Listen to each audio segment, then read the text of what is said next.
Visakha steel ప్లాంట్లో జరిగిన ఘోర ప్రమాదంపై ఆంధ్రప్రదేశ్ ముఖ్యమంత్రి నారా చంద్రబాబు నాయుడు తీవ్ర దిగ్భ్రాంతి వ్యక్తం చేశారు. ప్రమాద వివరాలపై అధికారులతో ఫోన్లో మాట్లాడి పరిస్థితిని సమీక్షించారు. కార్మికుల మృతిపై తీవ్ర ఆవేదన వ్యక్తం చేశారు. క్షతగాత్రులకు అత్యుత్తమ వైద్య సేవలు అందించాలని ఆదేశించారు. అలాగే అన్ని శాఖల సమన్వయంతో పనిచేసి సహాయక చర్యలను వేగవంతం చేయాలని అధికారులను ఆదేశించారు. విశాఖ స్టీల్ ప్లాంట్లో ఘోర ప్రమాదం చోటు చేసుకుంది. ఈ ఘటనలో 8 మంది అక్కడికక్కడే మృతి చెందగా పలువురు కార్మికులకు గాయాలయ్యాయి. SMS2 STC3 హీటు FGలో పెద్ద మొత్తంలో ఉక్కు ద్రవం లీకై మంటలు చెలరేగడంతో ఈ ఘటన జరిగింది. ఈ క్రమంలో భయంతో ఒక్కసారిగా కార్మికులు, ఉద్యోగులు బయటకు పరుగులు తీశారు. మృతి చెందిన వారిలో కాంట్రాక్టు కార్మికులతో పాటు ఉద్యోగులు ఉన్నట్లు తెలుస్తోంది. ఈ ప్రమాదంలో 6 గాయపడగా వారిలో 2 పరిస్థితి విషమంగా ఉంది. గాయపడిన రావూరి మల్లికార్జునరావు, పల్లెల శ్రీనివాస్, అర్జున అప్పారావు, సత్యానంద్, సూరిబాబు, పైడిరాజులను ఆసుపత్రికి తరలించి చికిత్స అందించారు. విశాఖ స్టీల్ ప్లాంట్లో ప్రమాదంపై సీఎం చంద్రబాబు దిగ్భ్రాంతి వ్యక్తం చేశారు. ప్రమాద ఘటనపై అధికారులతో మాట్లాడారు. పలువురు కార్మికులు చనిపోవడంపై ఆయన తీవ్ర ఆవేదన వ్యక్తం చేశారు. ప్రస్తుత పరిస్థితి, సహాయ చర్యలను ముఖ్యమంత్రికి స్టీల్ ప్లాంట్ అధికారులు వివరించారు. అన్ని శాఖల సమన్వయంతో సహాయ చర్యలు చేపట్టాలని చంద్రబాబు ఆదేశించారు. విశాఖ స్టీల్ ప్లాంట్లో చోటు చేసుకున్న ప్రమాదంలో 9 మంది కార్మికులు మృతి చెందిన ఘటనపై రాష్ట్ర ఉప ముఖ్యమంత్రి పవన్ కళ్యాణ్ దిగ్భ్రాంతికి లోనయ్యారు. ప్రమాదం గురించి తెలిసిన విశాఖ జిల్లా కలెక్టర్, నగర పోలీస్ కమిషనర్ ద్వారా వివరాలు తెలుసుకున్నారు. స్టీల్ ప్లాంట్లో చేపట్టిన సహాయక చర్యలపై ఆరా తీశారు. అధికారులంతా సమన్వయంతో సహాయక చర్యల్లో పాల్గొనాలని సూచించారు. క్షతగాత్రులకు మెరుగైన వైద్య సాయం అందించాలని దిశానిర్దేశం చేశారు. మృతుల కుటుంబాలకు ప్రగాఢ సానుభూతి తెలియజేశారు. కూటమి ప్రభుత్వం వారికి అన్ని విధాలా అండగా ఉంటుందన్నారు. పవన్ కళ్యాణ్ మంగళవారం విశాఖ చేరుకుని బాధిత కుటుంబాలను పరామర్శించనున్నారు. విశాఖ స్టీల్ ప్లాంట్ ప్రమాదంలో కార్మికులు మరణించడం తీరని విషాదమని మంత్రి లోకేష్ విచారం వ్యక్తం చేశారు. మృతుల కుటుంబాలకు ప్రగాఢ సంతాపాన్ని మంత్రి లోకేష్ తెలియజేశారు. అదేవిధంగా గాయపడిన వారు త్వరగా కోలుకోవాలని ప్రార్థిస్తున్నానని మంత్రి లోకేష్ ఆకాంక్షించారు. విశాఖపట్నం స్టీల్ ప్లాంట్లో జరిగిన ప్రమాదంపై ఆంధ్రప్రదేశ్ మంత్రి నారా లోకేష్ తీవ్ర దిగ్భ్రాంతి వ్యక్తం చేశారు. ఈ ఘటనలో కార్మికులు మృతి చెందడం తీరని విషాదమని ఆయన ఆవేదన వ్యక్తం చేశారు. మృతుల కుటుంబాలకు తన ప్రగాఢ సంతాపం తెలియజేశారు. ఈ దుర్ఘటనపై స్పందించిన మంత్రి లోకేష్, విశాఖ స్టీల్ ప్లాంట్ ప్రమాదంలో కార్మికులు మృతి చెందడం తీరని విషాదమని, మృతుల కుటుంబాలకు తన ప్రగాఢ సంతాపం తెలియజేస్తున్నానని అన్నారు. గాయపడిన వారు త్వరగా కోలుకోవాలని ప్రార్థిస్తున్నాను అని తెలిపారు. ప్రమాద స్థలంలో సహాయక చర్యలు కొనసాగుతున్నాయని, ప్రభుత్వ యంత్రాంగం పరిస్థితిని నిరంతరం పర్యవేక్షిస్తోందని లోకేష్ తెలిపారు. గాయపడిన వారికి మెరుగైన వైద్య సేవలు అందించేందుకు అన్ని ఏర్పాట్లు చేస్తున్నట్లు ఆయన వివరించారు. క్షతగాత్రులకు అందుతున్న వైద్యం, సహాయక చర్యలను ప్రభుత్వ యంత్రాంగం పర్యవేక్షిస్తోందని మంత్రి స్పష్టం చేశారు. అన్ని చోట్ల రైతులకే ప్రాధాన్యం ఇస్తున్నామని, ఏ రైస్ మిల్లులో అయినా అమ్ముకునే అవకాశం కల్పించామని పౌర సరఫరాల శాఖ మంత్రి నాదెండ్ల మనోహర్ పేర్కొన్నారు. రైతులకు ఉచితంగా టార్పలిన్లు అందించామని, వాట్సాప్ ద్వారానే రైతులు ధాన్యం అమ్ముతున్నారు. ప్రభుత్వం అందిస్తున్న సాయంతో రైతులు ఆనందం వ్యక్తం చేస్తున్నారని వెల్లడించారు. ప్రతి జిల్లాలోనూ రైతుల నుంచి ధాన్యం కొన్నామని వెల్లడించారు. దీపం పథకం ద్వారా గ్యాస్ రాయితీ అందిస్తున్నామని, దీపం పథకం ద్వారా 5 విడతల్లో రాయితీ అందించామని తెలియజేశారు. రాష్ట్రంలో రైతు సంక్షేమాన్ని కేంద్ర బిందువుగా తీసుకుని పారదర్శకత, సాంకేతికత, వేగవంతమైన సేవల సమన్వయంతో సివిల్ సప్లైస్ శాఖ గత 2 సంవత్సరాల్లో చారిత్రాత్మక సంస్కరణను అమలు చేసి దేశవ్యాప్తంగా ఆదర్శంగా నిలిచిందని రాష్ట్ర ఆహార మరియు పౌర సరఫరాల శాఖ మంత్రి నాదెండ్ల మనోహర్ తెలిపారు. రైతు ఎక్కడా ఇబ్బందులు పడకుండా ధాన్యం కొనుగోలులో సంపూర్ణ పారదర్శకత, తక్షణ చెల్లింపులు, మధ్యవర్తుల నిర్మూలన, వినియోగదారులకు నాణ్యమైన సేవలు అందించడం ప్రభుత్వ ప్రధాన లక్ష్యమని పేర్కొన్నారు. సోమవారం రాష్ట్ర సచివాలయం ప్రచార విభాగంలో ఆయన పాత్రికేయులతో మాట్లాడుతూ, రాష్ట్ర ముఖ్యమంత్రి నారా చంద్రబాబు నాయుడు, ఉప ముఖ్యమంత్రి మార్గదర్శకత్వంలో ప్రజాప్రతినిధులు, జిల్లా యంత్రాంగం, కలెక్టర్లు, జాయింట్ కలెక్టర్లు, సివిల్ సప్లైస్ కార్పొరేషన్ అధికారులు, రైతు సహాయక కేంద్రాల సిబ్బంది, వ్యవసాయ శాఖ, పౌర సరఫరాల శాఖ మరియు అనుబంధ శాఖల సమన్వయంతో ఈ విజయాలు సాధ్యమయ్యాయని తెలిపారు. రైతు కష్టపడి పండించిన ప్రతి గింజకు గౌరవం దక్కేలా ధాన్యం విక్రయంలో ఎటువంటి అవాంతరాలు లేకుండా ప్రభుత్వం సమగ్ర చర్యలు చేపట్టిందని అన్నారు. 17,97,000 మంది రైతుల దగ్గర నుంచి 1,29,00,000 మెట్రిక్ టన్నుల ధాన్యం మేము సేకరించాం. ఇదొక చరిత్ర. ఎవరు ఊహించని విధంగా రైతాంగానికి ఒక భరోసా కల్పిస్తూ, గతంలో ఉన్న ఇన్ఎఫిషియెంట్ అడ్మినిస్ట్రేషన్ని టెక్నాలజీని ఉపయోగించుకుని ఎఫిషియన్సీని పెంచుకుంటూ చాలా పారదర్శకంగా ఎవరు కూడా వేలెత్తి చూపలేని విధంగా క్షేత్రస్థాయిలో ఆ మార్పు తీసుకొచ్చి మా సివిల్ సప్లైస్ కార్పొరేషన్ నుంచి మేము అద్భుతంగా ధాన్యం కొనుగోలు విషయంలో రైతాంగానికి బాసటగా నిలబడ్డాం. ఫార్మర్ ఫస్ట్ అప్రోచ్ అంటే రైతుకే ప్రాధాన్యత ఇవ్వాలి ఈ వ్యవస్థలో, ఈ ప్రక్రియలో అనే భాగంగా ఎక్కడ కూడా వెనకడుగు వేయకుండా రైతు సోదరుడికి ఆ విధంగా మేము నిలబడ్డాం. అందులో భాగంగా తాను కష్టపడి పండించిన ధాన్యాన్ని ఏ రైస్ మిల్కైనా అమ్ముకోవచ్చు అనే వెసులుబాటు కల్పించాం. రెండోది, వర్షాకాలంలో చాలామంది రైతులు ఇబ్బంది పడుతున్న ఉద్దేశంతో మొట్టమొదటిసారి రాష్ట్ర చరిత్రలో సివిల్ సప్లైస్ కార్పొరేషన్ నుంచి 50 కోట్ల రూపాయలతోటి మేము తార్పాలిన్లు కొని ఉచితంగా కౌలు రైతులకి, చిన్న రైతులకి వాళ్ళందరినీ కూడా ఆదుకునే విధంగా ఏ ఏ ప్రాంతాల్లో ఎక్కువగా తుఫాన్లు వస్తాయో ఆ రైతు సహాయ కేంద్రాల్లోనూ మేము ఉచితంగా టార్పాలిన్లు పంపిణీ చేశాం. 4వ విడత ఏదైతే మార్చి 31వ తారీఖుకి ముగిసిందో అందులో 92,28,000 మంది సుమారు 760 కోట్ల రూపాయలు మేము లబ్ధిదారులకు అందించాం. ఈ 5వ విడతలో ఆల్రెడీ 300 కోట్ల రూపాయలు అడ్వాన్స్ అమౌంట్గా ఈ ఆయిల్ మార్కెటింగ్ కంపెనీస్కి మేము అందించడం జరిగింది. ఏపీలో జగన్ అరాచక పాలన మళ్లీ రాకూడదంటే గొడ్డలి పార్టీ నెవర్ అగైన్, కూటమి అగైన్ అండ్ అగైన్ అని చాటి చెప్పాలని మంత్రి పయ్యావుల కేశవ్ పిలుపునిచ్చారు. ప్రజలు ఇచ్చిన 93% స్ట్రైక్ రేట్తో కూటమి ప్రభుత్వం అధికారంలోకి వచ్చి 2 ఏళ్లు పూర్తయిందని వ్యాఖ్యానించారు. నాడు పోలింగ్ బూత్ స్థాయిలో వెనుకడుగు వేయకుండా జెండా పట్టుకుని నిలబడిన ప్రతి కార్యకర్త శ్రమ ధైర్యమే ఈ విజయానికి కారణమని పేర్కొన్నారు. ముఖ్యమంత్రి చంద్రబాబు ఎప్పుడూ లీగల్ లైన్ దాటి అధికారాన్ని ఉపయోగించరని, కానీ జగన్ మాత్రం ప్రతిరోజు లైన్ దాటుతుంటారని మంత్రి పయ్యావుల కేశవ్ ఆరోపించారు. సిగరెట్ తాగడం ఆరోగ్యంపై ఎంత ప్రభావం చూపుతుందో సమాజానికి వైసీపీ అంతకంటే హానికరమని వ్యాఖ్యానించారు. ఆంధ్రప్రదేశ్లో మళ్లీ జగన్ అరాచక పాలన రాకూడదంటే గొడ్డలి పార్టీ నెవర్ అగైన్, కూటమి అగైన్ అండ్ అగైన్ అనే నినాదాన్ని ప్రజల్లోకి తీసుకువెళ్లాలని మంత్రి పిలుపునిచ్చారు. ప్రజలు ఇచ్చిన 93% స్ట్రైక్ రేటుతో కూటమి ప్రభుత్వం అధికారంలోకి వచ్చి విజయవంతంగా 2 ఏళ్లు పూర్తి చేసుకుందని గుర్తు చేశారు. పోలింగ్ బూత్ స్థాయిలో వెనుకడుగు వేయకుండా నిలబడిన కార్యకర్తల శ్రమ ధైర్యమే ఈ చారిత్రాత్మక విజయానికి కారణమని పేర్కొన్నారు. కార్యకర్తల త్యాగాలను మర్చిపోతే ఏ రాజకీయ పార్టీ కూడా మనుగడ సాగించలేదని, రాబోయే స్థానిక సంస్థల ఎన్నికల్లో సర్పంచులు, ఎంపీటీసీలు, జడ్పీటీసీలను గెలిపించుకోవడానికి నేతలంతా కష్టపడాల్సిన సమయం ఆసన్నమైందని అన్నారు. పార్టీలో గ్రూపు రాజకీయాలు కడితే పతనం తప్పదని నేతలను, కార్యకర్తలను పయ్యావుల హెచ్చరించారు. చిన్న చిన్న అలకలు వీడి అందరూ కలిసికట్టుగా పనిచేయాలని, ఏవైనా సమస్యలు ఉంటే కోట్లాడైనా పరిష్కరించుకోవాలి తప్ప పార్టీకి దూరం కావద్దని పేర్కొన్నారు. ఎక్కడైనా తప్పులో పొరపాట్లు జరిగితే దాన్ని గుర్తు చేయాల్సిన బాధ్యత మండల గ్రామ స్థాయి నాయకులు అనేటువంటిది ఈరోజు నేను చెప్తా ఉన్నాను. రాజకీయంలోకి వచ్చేటప్పటికి కొత్త వాళ్ళు అధికారంలోకి వస్తేనే ముందు వచ్చి నిలబడతా ఉంటారు. వాళ్ళు అంగీలు నలిగిండవు కాబట్టి బిర్యానీ కనపడతారు కళ్ళకు కూడా. కానీ అంగీ నలిగిండేవాడు, అంగీ చిరిగిండేవాడు ఎవడో ఎతికి తీసుకొని వచ్చి నిలబెట్టాల్సిన బాధ్యత మీది. ముందు వాళ్ళకి న్యాయం చేయాల్సిన బాధ్యత, ధర్మం మాది. అట్లయితేనే రాజకీయం ఇంకా 30 ఏళ్ళు 40 ఏళ్ళు నడుస్తుంది అనేటువంటి కూడా ఈ సందర్భంగా చెప్తా ఉన్నాను. ఇదేదో వేదిక మీద స్పీచ్లు ఇచ్చే చెప్తా ఉండేది కాదు. ఈ ఉండే వాళ్ళు రాత్రి జనార్దన్ రెడ్డి ఇంట్లో కూర్చుంటే 1 గంట 2 గంటల సేపు కూర్చుంటే ఏడున్నాం 2 ఏళ్లలో, ఇంక 3 ఏళ్లలో మనం వేటికి పోవాలా, ఎట్లా కష్టపడాలా, తెలుగుదేశం పార్టీ నాయకులకి కార్యకర్తలకి ఏ రకమైన మనం అందుబాటులోకి పోవాలా అనేటువంటిది ఆలోచన చేస్తున్నాం. గుంటూరు జిల్లా కలెక్టర్ కార్యాలయంలో నిర్వహించిన ప్రజా సమస్యల పరిష్కార వేదికకు రాష్ట్ర ప్రభుత్వ ప్రధాన కార్యదర్శి జి సాయి ప్రసాద్ హాజరయ్యారు. దాదాపు 3 గంటల పాటు వివిధ కౌంటర్లలో కూర్చుని అధికారులు అర్జీలను స్వీకరిస్తున్న తీరును, ప్రజలతో వ్యవహరిస్తున్న విధానాన్ని గమనించారు. నేరుగా అర్జీదారులతో మాట్లాడి వారి సమస్యలను సావధానంగా తెలుసుకున్నారు.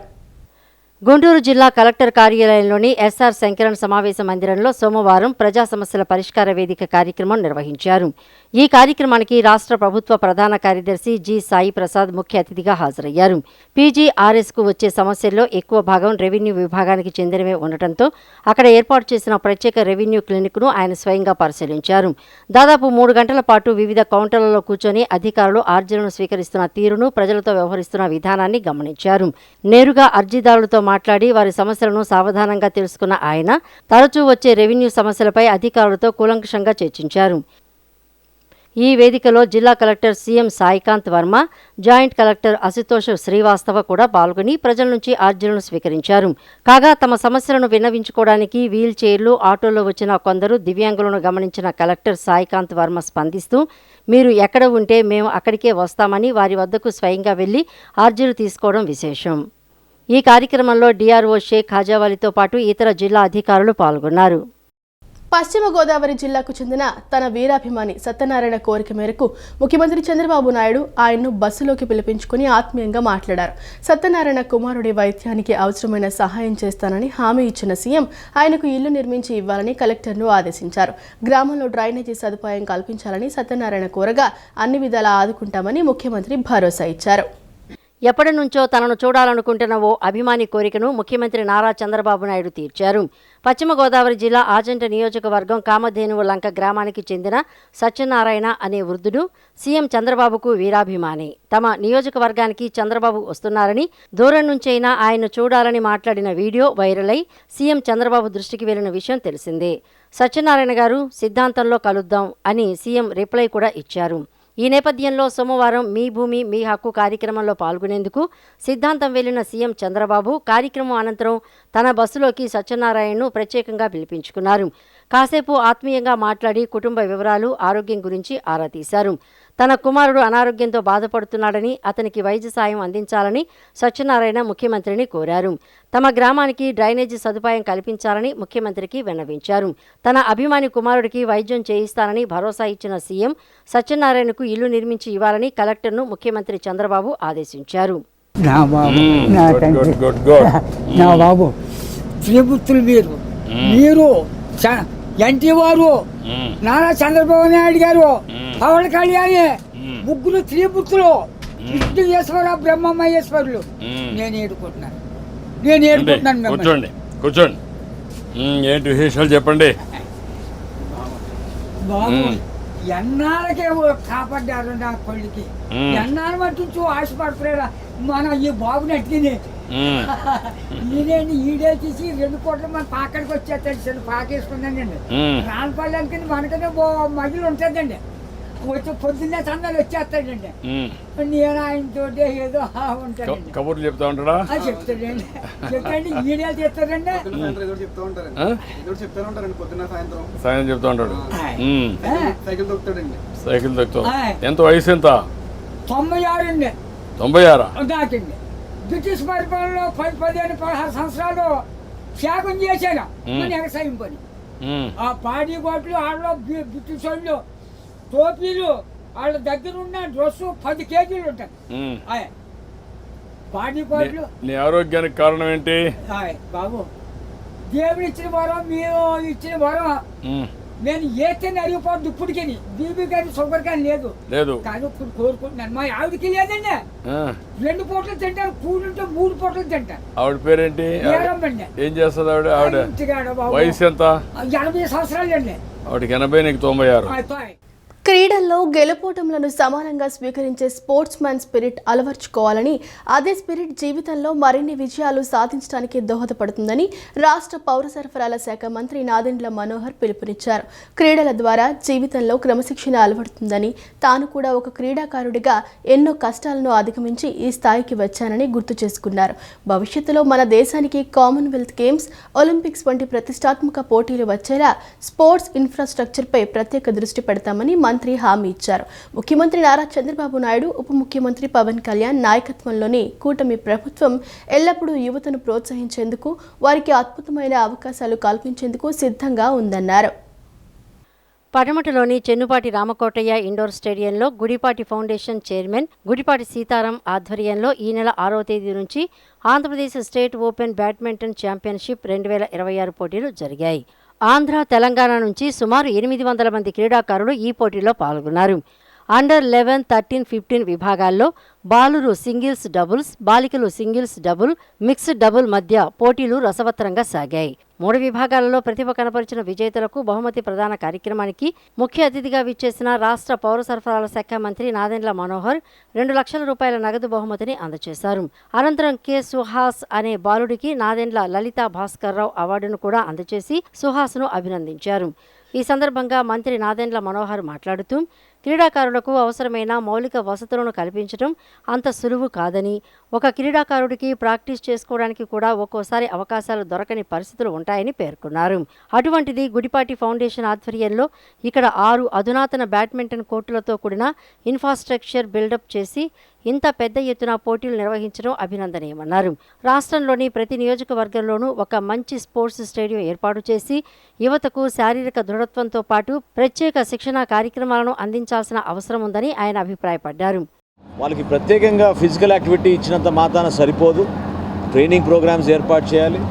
ఆ శిక్షణలో భాగంగా మన దేశానికి మన రాష్ట్రానికి మంచి పేరు వచ్చే విధంగా ఎంతో ఆసక్తిగా ఆడతారు. ఎందుకంటే ఇంతకుముందే చెప్పారు, ఫైనల్ సెట్లో 18-16 వరకు తీసుకెళ్లారంటే వాళ్ళకున్న పట్టుదల, అంటే గెలుపోటములు అనేది మనం యాక్సెప్ట్ చేయాలి స్పోర్ట్స్మెన్ స్పిరిట్ తోటి. ఆ స్పోర్ట్స్మెన్ స్పిరిట్ తోటే మనం ఇంకా ఎంతో అధిగమించవచ్చు, ఎంతో అవకాశాలు వస్తాయి మనకి. మన జీవితంలో కూడా అటువంటి డిసిప్లిన్ స్పోర్ట్స్ యాక్టివిటీ ద్వారానే వస్తుంది. కాబట్టి తల్లిదండ్రులు కూడా ఆ విధంగా ఎంకరేజ్ చేసి వాళ్ళు తీసుకొచ్చి ఇటువంటి టోర్నమెంట్లో దాదాపు 1000 మంది పార్టిసిపేట్ చేయడం అనేది చాలా గొప్ప విషయం. అనంతరం గుడిపాటి ఫౌండేషన్ చైర్మన్ గుడిపాటి సీతారాం మాట్లాడుతూ 3 రోజుల పాటు నిర్వహించిన ఈ పోటీలకు విశేష స్పందన లభించడం సంతోషంగా ఉందన్నారు. ఆంధ్ర, తెలంగాణకు చెందిన క్రీడాకారులు పెద్ద ఎత్తున ఈ పోటీలో పాల్గొన్నారని, పోటీల్లో విజయం సాధించిన విజేతలకు 2 లక్షల రూపాయల నగదు బహుమతిని అందజేయడం జరిగిందన్నారు. తమ ఫౌండేషన్ ఆధ్వర్యంలో మరిన్ని పోటీలు నిర్వహిస్తామని, క్రీడారంగ అభివృద్ధికి సహకారం అందిస్తామని పేర్కొన్నారు. స్పీకర్గా చేశారు సార్. సో దాని తర్వాత ఆ ఫ్యామిలీ నుంచి భాస్కర్ రావు గారు కూడా ఫస్ట్ ఎమ్మెల్యే విజయవాడ నుంచి ఎలక్ట్ అయ్యి తర్వాత చాలా పోర్ట్ఫోలియో మినిస్టర్గా చేయడం జరిగింది, సీఎంగా చేయడం జరిగింది. చాలా మంచి ఫ్యామిలీ నుంచి మనోహర్ గారు వచ్చి మరలా ఇప్పుడు ఆంధ్రప్రదేశ్ గవర్నమెంట్లో మినిస్టర్గా చేయడం మనందరికీ చాలా సంతోషం. ఎస్ఐఆర్ కార్యక్రమాన్ని విజయవంతం చేయడంలో పార్టీ నాయకులు, కార్యకర్తలు కీలక పాత్ర పోషించాలని విజయవాడ ఎంపీ కేశినేని శివనాథ్ పిలుపునిచ్చారు.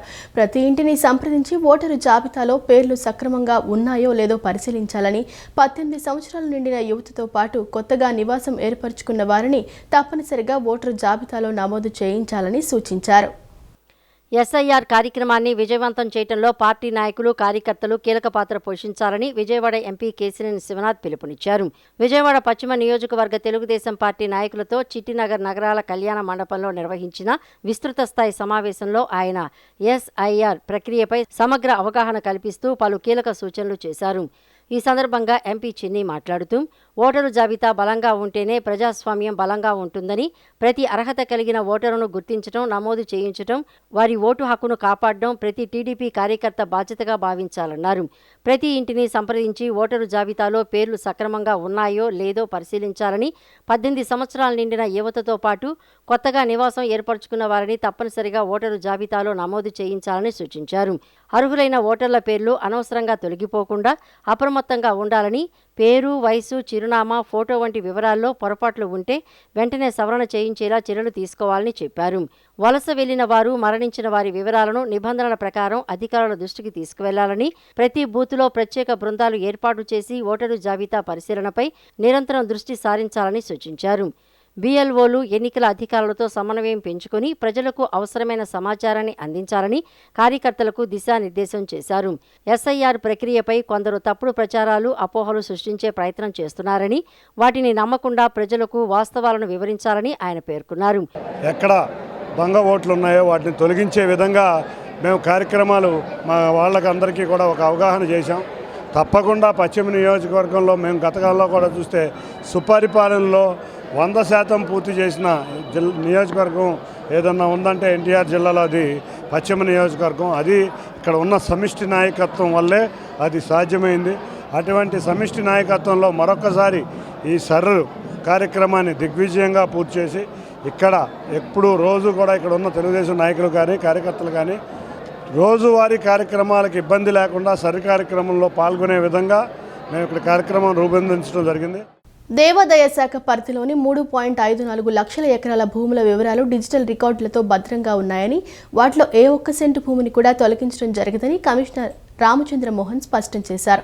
గతంలో జరిగిన సాంకేతిక లోపాల వల్ల 1,00,000కు పైగా సర్వే నెంబర్లు రిపిటేషన్ అయ్యాయని, ప్రస్తుతం కేవలం 22A నిషేధిత జాబితా శుద్ధీకరణ మాత్రమే జరుగుతోందని ఆయన వివరించారు.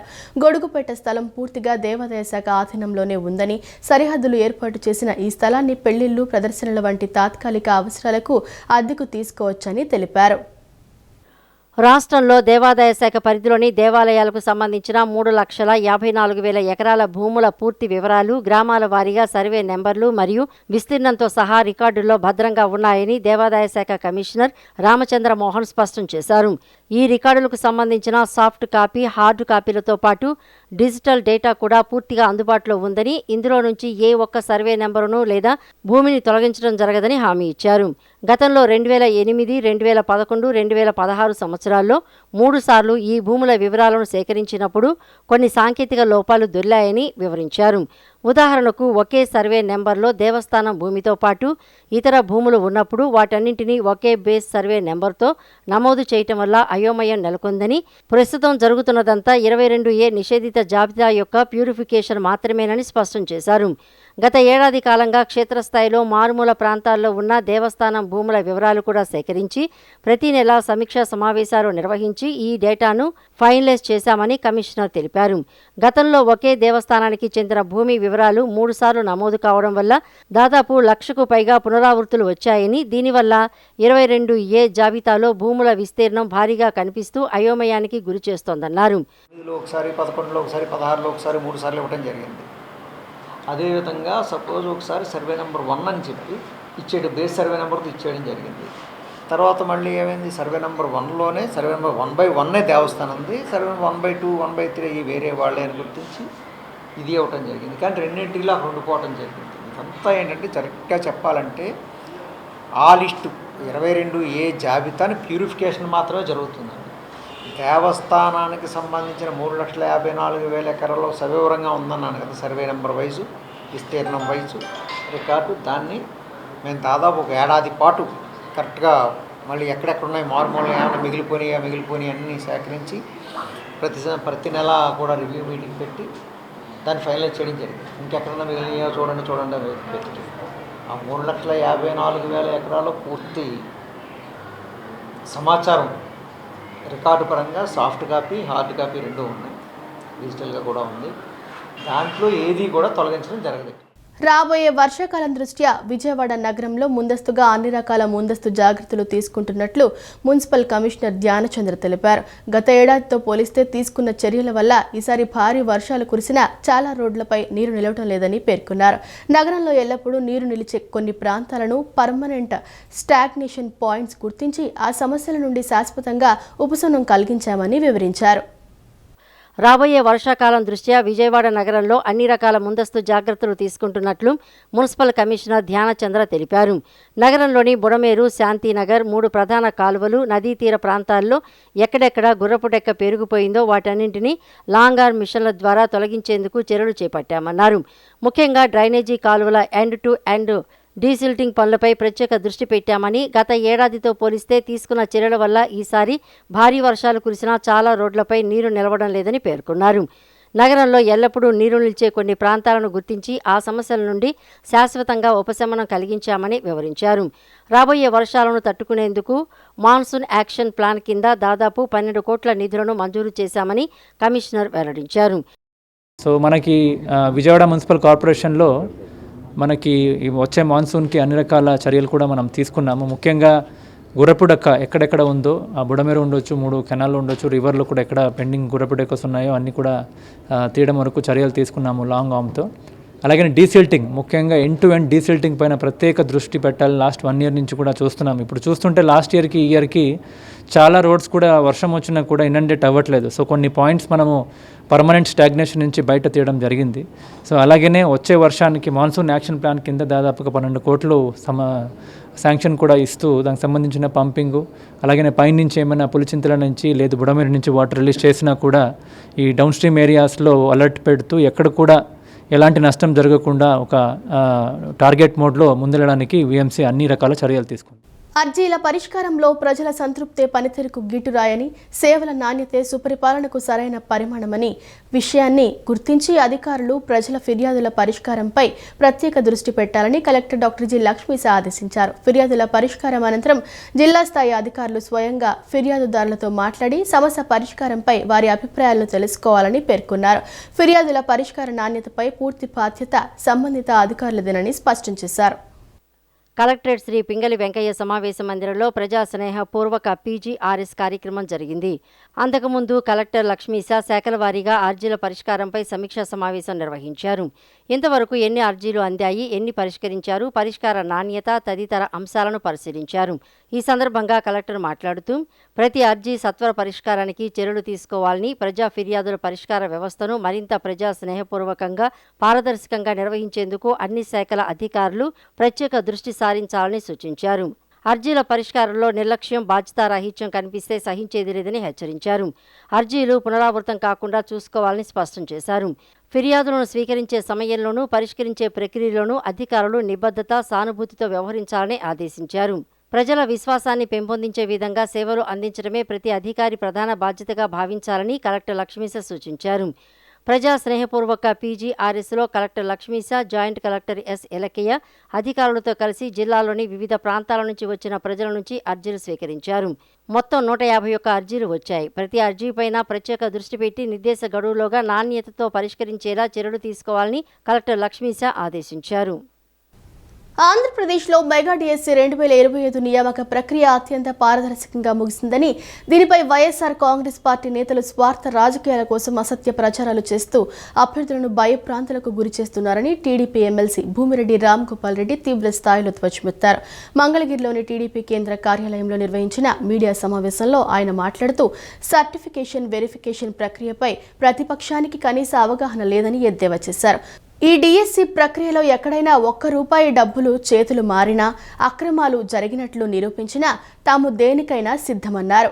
మీరు ఏదైతే డిఎస్సికి దరఖాస్తు చేసేటప్పుడు ఏదైతే మీరు వాటితో పాటు జత చేశారో, సర్టిఫికేట్ జత చేశారో వాటిని చెక్ చేసేదానికి సర్టిఫికేట్ వెరిఫికేషన్కి పంపించారని తప్ప మీరు దీంట్లో ఉత్తీర్ణులయ్యారు, మీకు ఉద్యోగం వచ్చిందని చెప్పి ఎక్కడైనా దీంట్లో స్పష్టం చేశారని అడుగుతాను.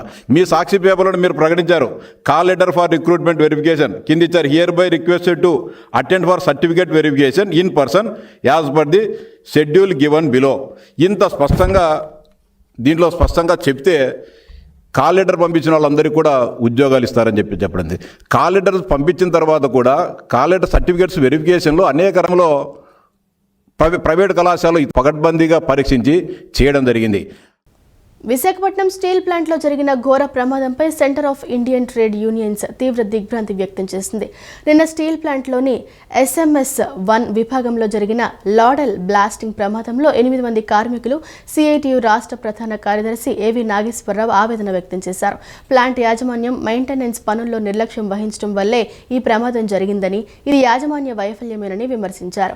ఈ ఘటనపై తక్షణమే న్యాయ విచారణ జరిపించి బాధ్యులైన సీఎండీపై కఠిన చర్యలు తీసుకోవాలని వారు డిమాండ్ చేశారు. అలాగే చనిపోయిన ప్రతి కార్మికుని కుటుంబానికి ₹5 కోట్ల ఎక్స్గ్రేషియాతో పాటు కుటుంబంలో ఒకరికి పర్మనెంట్ ఉద్యోగం కల్పించాలని, ప్లాంట్లో తక్షణమే సేఫ్టీ ఆడిట్ నిర్వహించాలని కోరారు.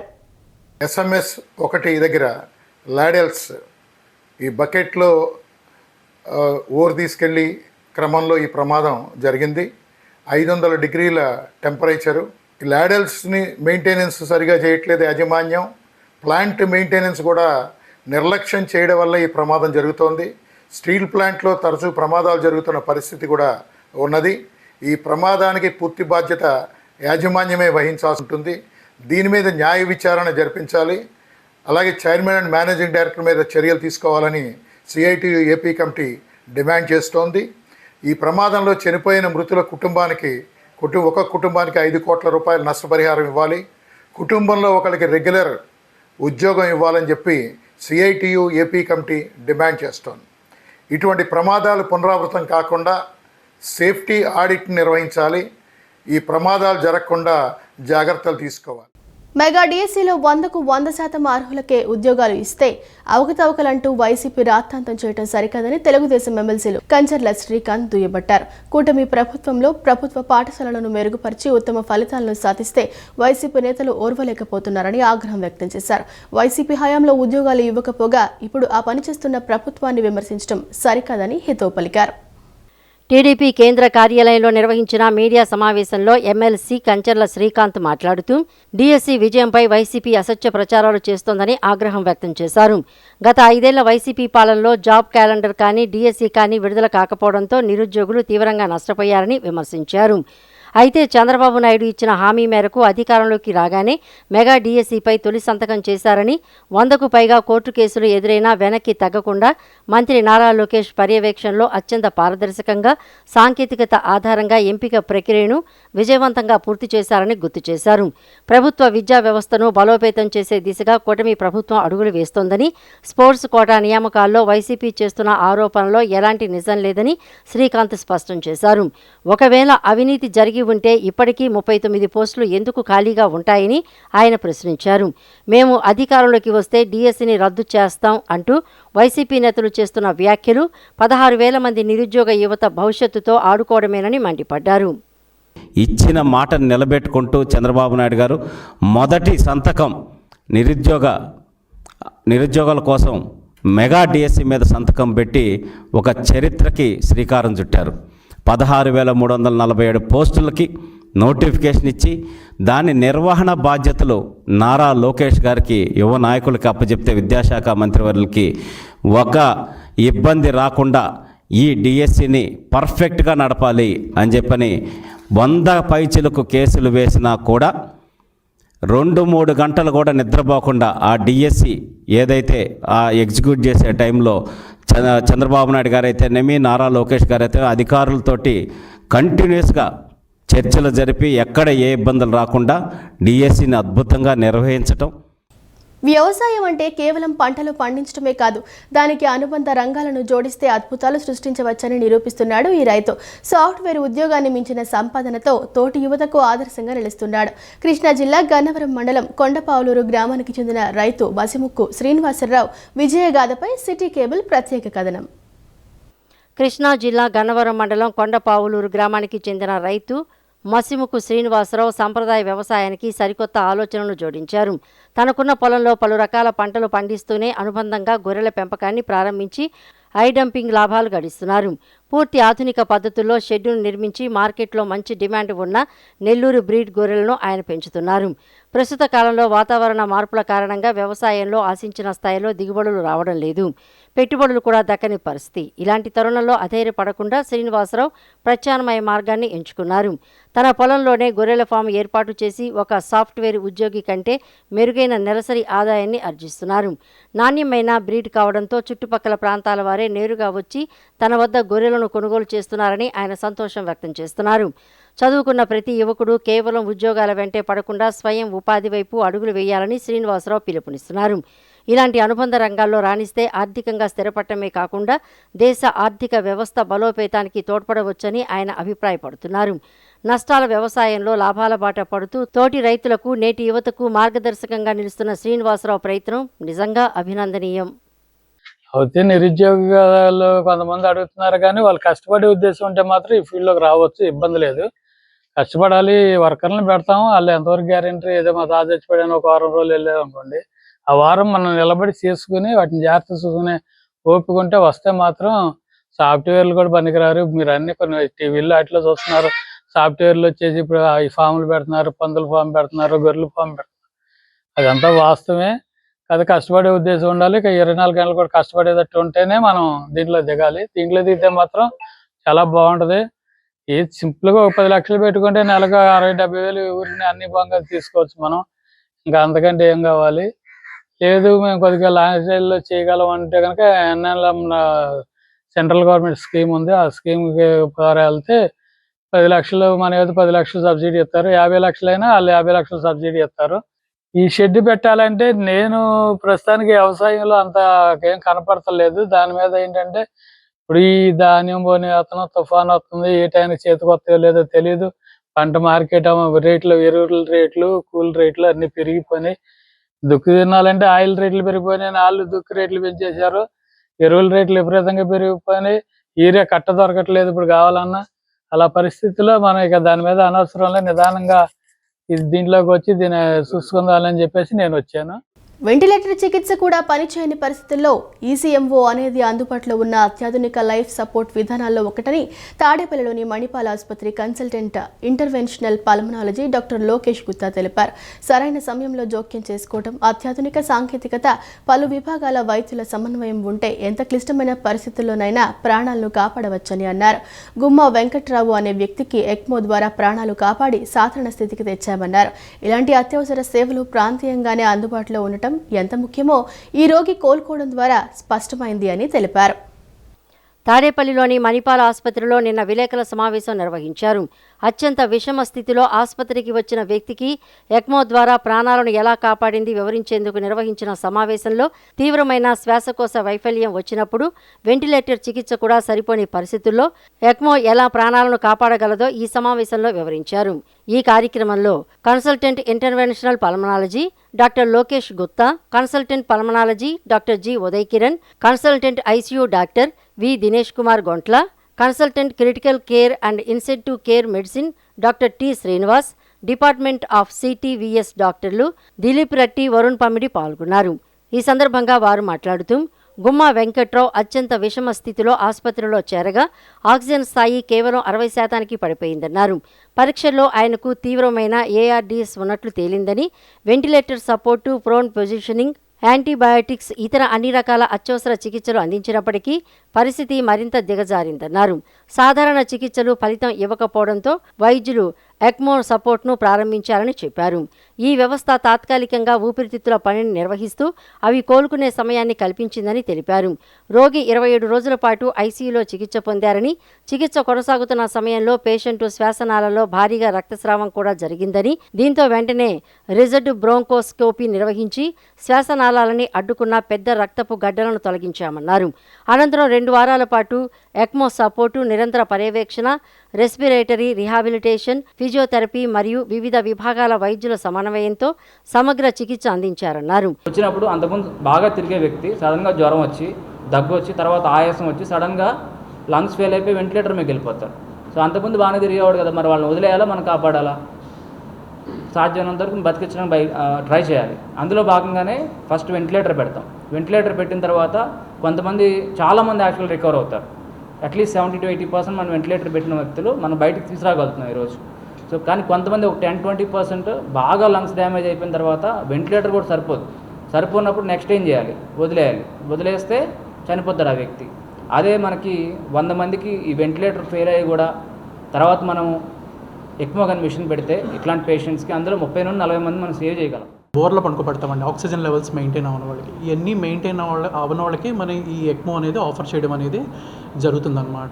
ఇది కూడా ఎట్లాగంటే as a bridge to recovery అంటే ఇది కూడా ఒక సపోర్టివ్ థెరపీ అనమాట. మనం పెట్టే మందులకు కానీ కొంతమంది 5 రోజులకో 7 రోజులకో లేదంటే కొంతమంది 14 రోజులకో మనిషికి రికవరీ అనేది వేరీ అవుతూ ఉంటుంది. కాకపోతే ఇన్ని రోజులకి మన సపోర్టివ్ డివైస్ అనేది అవసరం. అది దేనికి, మంచిగా ఆక్సిజన్ మెయింటైన్ చేయడం కానీ అవనివ్వండి, చెడు గాలి కార్బన్ డైఆక్సైడ్ తీయడానికైనా అవ్వాలి. మంచి టెక్నాలజీతో కూడినటువంటి ఆధునిక పరికరాలు ప్రతి ఒక్కటి కూడా ఇవాళ మన హాస్పిటల్లోనే, మన అమరావతిలోనే, మన అందుబాటులోనే, మనందరికీ సామాన్యులకు అందుబాటులో ఉన్నటువంటి రేట్స్లోనే ట్రీట్మెంట్ అనేది మణిపాల్లో ఇవాళ ఇవ్వటం జరుగుతున్నది. ఇలాంటి పేషెంట్స్ మనం గతంలో మొన్న మధ్య కలుసుకున్నాం. హార్ట్ ట్రాన్స్ప్లాంట్ సక్సెస్ఫుల్గా చేసాం, లివర్ ట్రాన్స్ప్లాంట్స్ అవుతున్నాయి. దెన్ రోబోటిక్స్లో మనం చెయ్యని డిపార్ట్మెంట్ అంటూ ఏం లేదు. రోబోటిక్స్లో start from semi robotic dental దగ్గర నుంచి జనరల్ సర్జరీ చేస్తున్నాం, గ్యాస్ట్రో సర్జరీ చేస్తున్నాం. ఈ వార్తలు ఇంతటితో సమాప్తం. మరో బులెటిన్తో మళ్ళీ కలుద్దాం. అంతవరకు సెలవు, నమస్కారం.